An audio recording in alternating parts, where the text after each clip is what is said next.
আবার রোজা রাখার নির্দিষ্ট একটা সময় আছে না নাই? এখন মনে করেন এক ব্যক্তির কাছে এলেম নেই, এই ব্যক্তি রোজা রাখার সময় হলো ভোর রাত্রে সবে সাদেক থেকে নিয়ে তারপরে আবার মাগরিবের আযানের আগে একেবারে আযান দিবে দিবে এমন সময়, দিনের শেষ সময় আছে, এটা হলো রোজার একটা সময়। এখন এক ব্যক্তি কি করলো, মনে করেন ফজর নামাজের আযানের পরে সাহারি খেল, তো চিন্তা করলো যেহেতু ফজরের পরে খাইছি, খাওয়ার কথা ছিল আরো আধা ঘন্টা আগে, খাইলাম কখন? আধা ঘন্টা। তাহলে আমি একসাথে আসার সময় ইফতারি করি, এদিকে যেহেতু দেরি হয়েছে ওইদিকে একটু দেরিতে পারি। আচ্ছা বলেন রোজা হয়েছে না হয় নাই? কারণ রোজা রাখার নির্দিষ্ট একটা সময় শরীয়তে দিতে কি দেয় নাই? তাহলে মন মতো করলে হয় না। মন মতো করলো কেন? ওই এলেম না থাকার কারণে। কিসের কারণে?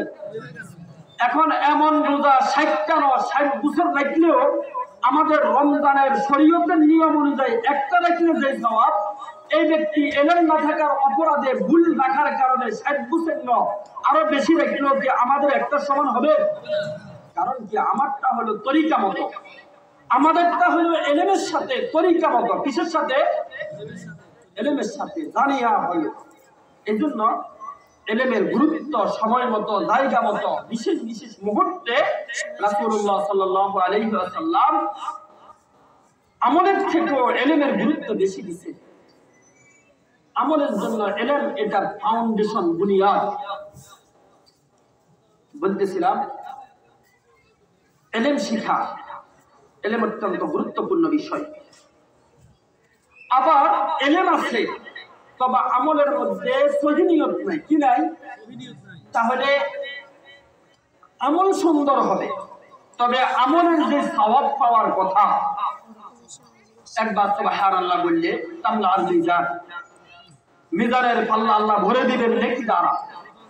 এক সিজদা করলে জমিন আর আসমানের গেটের জায়গাকে নেকি দিয়ে ভরপুর করে দিবেন। 1 টাকা আল্লাহর রাস্তায় ইখলাসের সাথে দান করলে উহুদ পাহাড় পরিমাণ সওয়াব। এই যে উহুদ পাহাড় পরিমাণ সওয়াব, সিজদার দাম এত বেশি, কথা বুঝেন না মনে হয়? এটা কিসের ভিত্তিতে? সহি নিয়তের কারণে। কিসের কারণে? এলেম আছে, ইবাদত করছে, কোন মোতাবেক করছে, এলেম অনুযায়ী করলো, ইবাদত সুন্দর হয়েছে, তবে নিয়ত ঠিক ছিল না। কি ছিল না? তাহলে সওয়াব পাবে। রাসূলুল্লাহ সাল্লাল্লাহু আলাইহি সাল্লাম বলেন, মান সাল্লা ইরাহি ফাকাদ আশরাক ওয়া মান সামা ইরাহি ফাকাদ আশরাক ওয়া মান তাসাদদাকা ইরাহি ফাকাদ আশরাক। কোন ব্যক্তি যদি কাউকে দেখানোর জন্য নামাজ পড়ে, আগে পড়ে নাই ঠিক আছে, এখন মেয়ে বিয়ে দিলাম, ছেলে বড় হয়েছে, এখন নামাজ না পড়ে, অথবা সমাজের মানুষ কিছুটা মূল্যায়ন করে, এখন নামাজ না পড়লে তো বিশ্বাস করবে না, নিজের ব্যক্তিত্ব ঠিক রাখার জন্য নামাজ পড়লো, এটা শিরক হলো, এটা রিয়া হলো, এটা ইবাদত হয় না। কি হয়ে যায়? তাহলে ইবাদত সময় মতো করলো, তরিকা মতো করলো, তবে ইবাদতের মধ্যে নিয়ত ঠিক না থাকার কারণে ইবাদতের যে সওয়াব পাওয়ার কথা ছিল ওটা পাবে। তাহলে ঈমানও থাকতে হবে।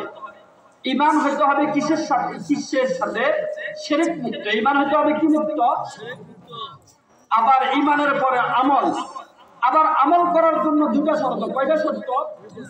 আমলটা হইতে হবে ইলমের সাথে। কিসের সাথে? আবার সহি নিয়তের সাথে। সহি নিয়তের একেবারে সহজ কথা হলো ইখলাস, আল্লাহর জন্য। আলা লিল্লাহি দীনুল খালিস।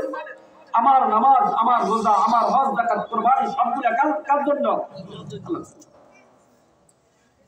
তাহলে ঈমানও লাগবে, ইলমও লাগবে, সহি নিয়ত, ইখলাসও লাগবে। এই তিনটা গুণের সমন্বয়ে একটা সিজদার দাম হবে আল্লাহর কাছে দুনিয়ার থেকেও বেশি দাম। এই তিনটা গুণ থাকলে 1 টাকার দাম হবে উহুদ পাহাড় থেকে দামি। এই তিনটা গুণ যদি থাকে, একবার সুবহানাল্লাহ পুরা পাল্লাকে ভরে দিবে। বলেন সুবহানাল্লাহ। তাহলে প্রতিটা আমল হইতে হবে কিসের সাথে? বলেন শিরক মুক্ত। কি মুক্ত? বেদাত মুক্ত। কি মুক্ত? রিয়া মুক্ত। কি মুক্ত? ঈমানের সাথে। কিসের সাথে?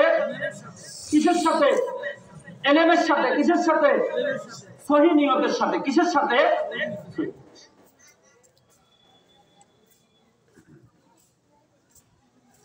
সহি নিয়তের সাথে। এজন্য বলতেছিলাম যে আমরা মোটামুটি আমলের ফজিলত শুনলেও কিছুটা আমল করার জন্য খুব একটা আগ্রহী হই। আমি যদি এখন আপনাদেরকে ফজিলত বলি যে এশা এবং মাগরিবের পর, এশার পরে যদি কেউ 2 রাকাত নামাজ পড়ে তাহলে এই সওয়াব আশা করা যায় 10 জন লোক হলেও পড়বে। আমি যদি এখন আপনাদেরকে বলি যে এশার নামাজের পরে 2 রাকাত নামাজ পড়লে এই পরিমাণ সওয়াব আশা করা যায় অন্তত 10 জন হলেও পড়বে। কিন্তু যদি বলি এশার নামাজের পরে ঘন্টাখানিক কোরআন শরীফ সহি করার মেহনত করতে হবে, আমার মনে হয় 3 জনও পাওয়া। তাহলে আমল করার জন্য কিছুটা আগ্রহ আমাদের ভিতরে আছে, আছে কিছুটা আছে, তবে এলেম শিখার জন্য এজন্য কিছুটা আমল আমরা করলেও আমলগুলা ভুলে ভরা। আমলগুলা কি পরিমাণ ভুল আপনি কল্পনাও করতে পারবেন না। 70-60 বছর 70 বছর হয়ে গেছে, এখনো কালিমাই তাইয়্যিবাটা শুদ্ধ নাই। যেমন আপনি মনে করেন লা ইলাহা ইল্লাল্লাহ নাকি লা ইলাহা ইল্লাল্লাহ, কিন্তু এভেলেবেল মানুষ লা ইলাহা ইল্লাল্লাহ খুব জিকির করে, লা ইলাহা ইল্লাল্লাহ লা ইলাহা। আসলে বলেন একবার জিকির করলে দাখালাল জান্নাহ, ইয়াকিন আর ইখলাসের সাথে জিকির করলে এত গুরুত্বপূর্ণ কালিমা সারা জীবনও যদি